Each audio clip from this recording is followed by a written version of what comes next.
اعوذ باللہ من الشیطان الرجیم، بسم اللہ الرحمن الرحیم۔ آج کا ہمارا موضوع ہے فرقے، کہ انسانوں میں فرق کیوں پیدا ہوتا ہے، دین میں فرقے کیوں بن گئے، خاص طور پہ اسلام میں فرقے کیوں بنے۔ میں نے پچھلی بار منہج پہ ایک ویڈیو بنایا تھا، تو آج اسی کا سلسلہ جاری رکھتے ہوئے میں آپ کو اس کا سبب بتاؤں گا کہ لوگوں کی تھیوری میں، لوگوں کی سمجھ میں فرق کیوں آتا ہے۔ اس کی جو سب سے پہلی وجہ یہ ہے کہ آپ اگر قرآن کو سمجھنا چاہتے ہیں، دین اسلام کو سمجھنا چاہتے ہیں، اگر آپ غیر مسلم تھے ابھی اسلام قبول کر رہے ہیں، تو لازمی بات ہے آپ پوری دنیا کا سروے کر کے دیکھ لیجئے، کوئی نہ کوئی پوائنٹ آف ویو ہوگا، کوئی نہ کوئی سبب ہوگا، کوئی نہ کوئی ریزن ہوگا جو اسلام سے وہ اٹریکٹ ہو کے آتا ہے۔ لیکن اس میں سب سے صحیح طریقہ یہی ہے کہ جو بندہ قرآن کو سمجھ کے پڑھتا ہے، قرآن کو اپنی زبان میں سمجھتا ہے، تبھی وہ اسلام میں داخل ہوتا ہے، اور وہی ثابت قدم بھی ہوگا، اس کا ویو ہی صحیح رہے گا، اور وہی کامیاب ہو سکتا ہے۔ اور اس کا ریزن یہ ہونا چاہیے کہ مجھے ہدایت کے لیے یہ کتاب پڑھنی ہے، مجھے یہ دیکھنا ہے کہ زندگی کا صحیح ڈائریکشن کیا ہے، مجھے یہ معلوم کرنا ہے کہ اللہ تعالیٰ کی مرضی کے مطابق زندگی گزارنے کا صحیح طریقہ کیا ہے، اور پھر اس کے آگے اپنے آپ کو سرنڈر کر دینا ہے۔ یہ مان لینا ہے کہ اگر میں کبھی چوری کرتے ہوئے پکڑا گیا تو بخوشی اپنا ہاتھ دے دوں کہ اسے کاٹ دیجئے، بخوشی زانی کی سزا جو ہے سنسار کر دینا ہے۔ اس باتوں کو قبول کر کے ان باتوں کو وہ ایمان لانا چاہیے۔ چلیے اب آئیے، یہ فرقے کیوں بنے؟ فرقے اس لیے بنے، سب سے پہلی بات یہ ہوئی کہ قرآن کو سمجھنے کا جو طریقہ ہم نے اپنایا ہے، ایک فرقہ ایسا ہے جو بزرگان دین کے طریقے پہ دین کو سمجھنا چاہتا ہے، اولیاء اللہ کے طریقے پہ دین کو سمجھنا چاہتا ہے۔ تو اب ظاہر بات ہے دنیا میں کئی ولی ہوں گے، کئی بزرگان دین ہوں گے، ہر ایک نے اپنی مرضی سے اپنے طریقے پہ دین کو سمجھا ہے، تبھی جا کے شیعہ سنی، پھر شیعہ میں جو ہے وہ اخباری اور علوی اور رافضی اور پتہ نہیں کیا کیا فرقے بن گئے۔ ہمارے یہاں بھی سنیوں میں آپ دیکھ لیجئے کہ قادری، چشتی، نقشبندی، سہروردی، اور پھر دیوبندی، پھر اہل حدیث، پھر اہل قرآن، پھر پتہ نہیں کیا کیا قادیانی، یہ سب فرقے بنے۔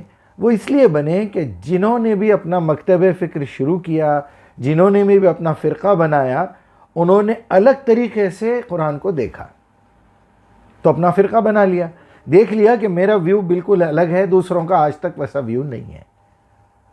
ظاہر بات ہے کہ اس میں ہر آدمی کو یہ سوچنا چاہیے، اسپیشلی مسلمانوں کو، کہ آخر اتنے ویو الگ الگ ہو گئے ہیں، اور لازمی بات ہے، ضروری ہے کہ اللہ کی نظر میں تو ایک ہی طریقہ صحیح ہوگا، اور وہ کیا ہے؟ وہ محمد رسول اللہ صلی اللہ علیہ وسلم کا طریقہ ہے۔ تو اگر آپ کو نبی صلی اللہ علیہ وسلم کے طریقے پہ قرآن سمجھنا ہے تو پوری قرآن کو آپ بالکل غیر جانبدارانہ طور پر سمجھیے۔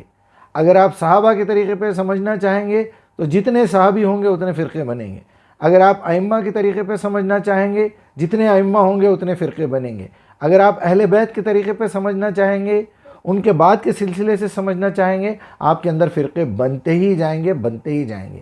تابعین، تبع تابعین، ائمہ، محدثین، جتنے لوگ الگ الگ طریقے سے اپنا مکتب فکر بنائیں، وہاں جا کے گڑبڑ ہو جائے گی۔ لہٰذا سیدھا آخری سیڑھی پہ چلے جائیے۔ محمد الرسول اللہ صلی اللہ علیہ وسلم نے جس طرح قرآن کو سمجھا ہے اور جس طرح قرآن میں اس کو درج کروایا ہے، وہی سب سے بہترین طریقہ ہے۔ اگر آپ ایک اسٹیپ نیچے اتریں گے، اگر یہ سمجھیں گے کہ ابوبکر صدیق رضی اللہ عنہ نے جیسا سمجھا ویسا میں سمجھوں گا، تو فوراً دوسرا کھڑے ہو جائے گا، بولے گا کیا عمر نے غلط سمجھا تھا؟ حضرت عمر کی طرح میں سمجھوں گا۔ تو پھر اختلاف کیوں ہوا دونوں میں؟ جس دن نبی صلی اللہ علیہ وسلم اس دنیا سے اس دنیا میں منتقل ہوئے، اللہ تعالیٰ کے پاس چلے گئے اس دنیا سے، اسی وقت اختلاف ہو گیا۔ جیسے ہم روایتوں میں دیکھتے ہیں کہ حضرت عمر نے تلوار نکال لی کہ اگر کوئی کہے تو میں اس کی گردن اڑا دوں کہ محمد رسول اللہ مر چکے ہیں۔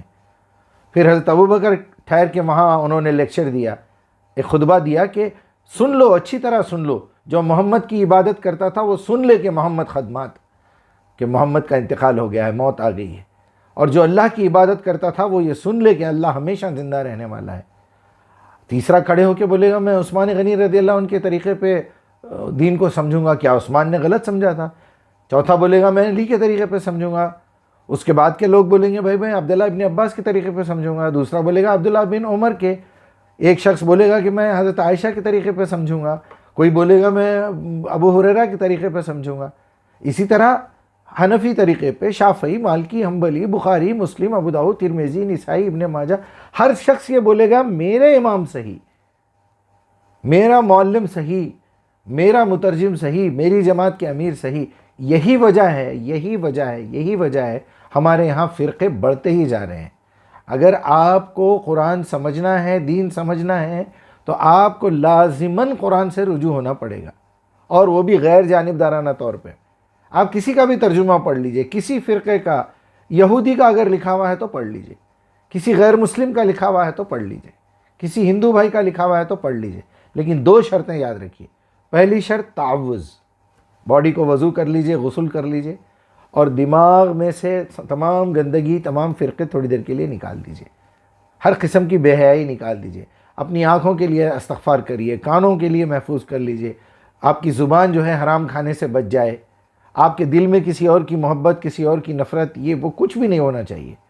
وہاں صرف اللہ سبحانہ وتعالیٰ کی محبت ہو، نبی کی اتباع کا جذبہ ہو، آپ کے پیٹ میں حرام غذا نہ ہو، آپ کی شرمگاہ محفوظ ہو۔ یا اس کے لیے آپ کم سے کم توبہ کر لیں کہ اللہ جتنے گناہ مجھ سے ہوئے ہیں، میں آج توبہ کر کے اس طرف سے پلٹ کے تیری طرف رجوع کرتا ہوں۔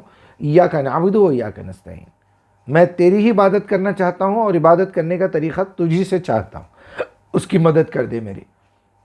اور اہدنا الصراط المستقیم، جو صحیح طریقہ ہے۔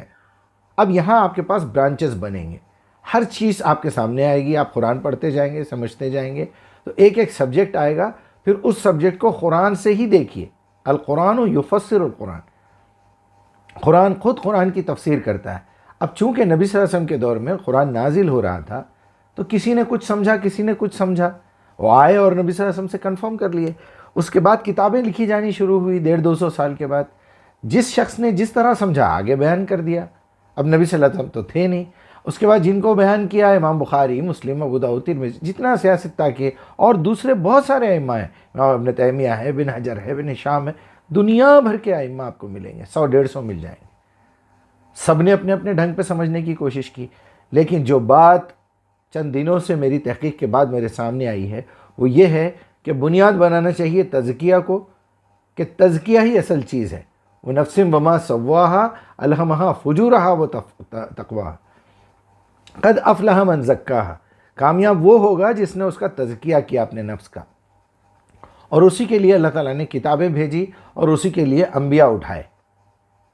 کما ارسلنا فیکم رسولا منکم یتلو علیکم آیاتنا و یزکیکم، اس کو بنیاد بنائیے کہ مجھے جنت میں جانے کے لیے اپنی پوری پیوریفیکیشن کرنا ہے، میرے جسم کی، میرے پیٹ کی غذاؤں کی، اور میرے اخلاق کی، میری زندگی کی پوری پیوریفیکیشن کروں گا تو جنت میں جاؤں گا۔ اس کو بیس بنائیے، اور بیس بنا کے قرآن کو، دین کو سمجھنے کا بہترین طریقہ وہ ہے جس کو نبی صلی اللہ علیہ وسلم نے سمجھا تھا۔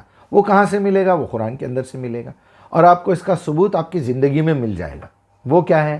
جتنا آپ یہ 2 چیزوں کو یاد رکھیں گے، جس طرح آپ نے کہا تھا حجۃ الوداع کے موقع پہ، یہ کتاب اور اس پہ چلنے کا میرا طریقہ تمہارے درمیان چھوڑ کے جا رہا ہوں، اس کو چھوڑ دو گے تو گمراہ ہو جاؤ گے۔ یہی ہو رہا ہے۔ اگر آپ نبی صلی اللہ علیہ وسلم کے منہج پہ نہیں چلیں گے، اور وہ منہج قرآن مجید ہے، خیر الحدیث کتاب اللہ، خیر الہدی ہدی محمد صلی اللہ علیہ وسلم، اس پہ چلنے کا طریقہ محمد کا ہے۔ اب آپ کو جتنے بھی اختلافات ملیں گے ائمہ میں، چاروں ائمہ میں اور محدثین میں، اس میں سے وہ کوئی بڑا مسئلہ نہیں ہے، وہ دینی مسئلہ نہیں ہے، وہ دین کا حصہ نہیں ہے، وہ شریعت کا حصہ ہے، یا فقہی مسائل ہے، یا اجتہادی مسائل ہیں۔ اس سلسلے میں آپ اللہ کے آگے سجدہ ریز ہو جائیے۔ تو یہ 2 شرطیں یہ ہیں اس کو سمجھنے کی، پہلے آپ تعوذ کریں، اور جو کچھ بھی حصہ آپ سمجھنے کی کوشش کر رہے ہیں، اس کے بعد اللہ تعالیٰ سے یہ التجا کریں، یہ دعا کریں کہ جو کچھ بھی میں نے سیکھا ہے، سمجھنے کی کوشش کی ہے، اس کا صحیح مفہوم میرے دل و دماغ میں ڈال دیجئے، اور اہدنا الصراط المستقیم پہ کانسنٹریٹ کریے۔ یہ لازماً آپ کو پورے شعور میں کرنا ہے۔ برابر اللہ تعالیٰ آپ کے لیے راستے کھولے گا، آپ کو صحیح منہج دکھائے گا، اور یہ ایک ہی منہج ہے جو محمد الرسول اللہ صلی اللہ علیہ وسلم کا ہے۔ اگر سارے مسلمان نبی صلی اللہ علیہ وسلم کے منہج پہ قرآن کو سمجھیں گے، قرآن سے ہی قرآن کو سمجھیں گے، عربک لینگویج سیکھ کے کریں گے، اللہ تعالیٰ سے دعائیں کرتے ہوئے کریں گے، اللہ کی کتاب کی دعوت دینے کے لیے کریں گے، تو آپ کو گناہوں سے بچنا بہت آسان ہو جائے گا، ویری ایزی. آپ کے پاس وقت ہی نہیں ملے گا گناہ کرنے کا. دوسرے، کامیابی اور آخرت کی کامیابی کا آپ کو خود ثبوت مل جائے گا. میری باتوں پہ دھیان دیجئے، منہج اپنا بنائیے تو محمد رسول اللہ صلی اللہ علیہ وسلم کا بنائیے. اسی کو کامل اسلام کہتے ہیں، اسی کو برابر کلمے کا واحد یعنی بالکل صحیح طریقے کا شاہد بولیں گے آپ. اشہد ان لا الہ الا اللہ وحدہ لا شریک لہ واشہد ان محمدًا عبدہ رسولہ. صحابہ کے نہج پہ چلیں گے، تابعین، تبع تابعین کے، ائمہ کے یا محدثین کے نہج پہ چلیں گے، آپ فرقوں میں بڑھ جائیں گے. محمد الرسول اللہ کا نہج جو ہے وہ قرآن میں ہے. آپ نے تھوڑا سا بھی پورے 23 ایئرس میں تھوڑا سا بھی کہیں آپ کو کنفیوژن ہوا، اللہ تعالیٰ نے فوراً آپ کا ہاتھ پکڑ لیا اور کہا کہ نہیں میرے نبی، اے میرے حبیب، آپ کو اس طرح نہیں اس طرح کرنا چاہیے. نبی کی بیویوں، تم کو اس طرح نہیں اس طرح کرنا چاہیے. صحابہ دیکھو، تم کو اس طرح نہیں اس طرح کرنا چاہیے. آپ 200 سال کے بعد کی روایتیں لا کے نبی پہ الزام لگا دیں گے، اللہ کے متعلق کچھ بھی بول دیں گے، یہ بہت بڑا گناہ ہے. اس سے محفوظ رہیے اور یہ دونوں تینوں شرطوں کو یاد رکھیے. اپنے آپ کو پیوریفائی کریے، اپنے آپ کو توبہ کر کے اللہ کی بارگاہ میں پیش ہو جائیے. اس کے بعد قرآن کو سمجھیے، اس کے بعد یہ التجا کیجیے کہ اللہ جو کچھ بھی میں نے سیکھا ہے اس کا صحیح مفہوم میرے دل و دماغ میں بٹھا دیجیے. یہی التجا میں اللہ تعالیٰ سے کرتا ہوں کہ اللہ جو کچھ بھی میں نے کہا ہے اس میں سے وہ باتیں جو تیری نظر میں صحیح ہے اس کو میرے دل و دماغ میں سیو کر دیجئے، اس پہ عمل کرنے اور دعوت دینے کی توفیق عطا فرمائیے. میرے سننے والوں کے دل میں بھی اس کو سیو کر دیجئے. اگر کوئی غلطی مجھ سے ہوئی ہے تو اس کو ڈیلیٹ بھی کر دیجئے اور وہ سمجھائیے کہ میں نے کیا غلطی کی ہے تاکہ میں اس کی اصلاح کروں. السلام علیکم ورحمۃ اللہ.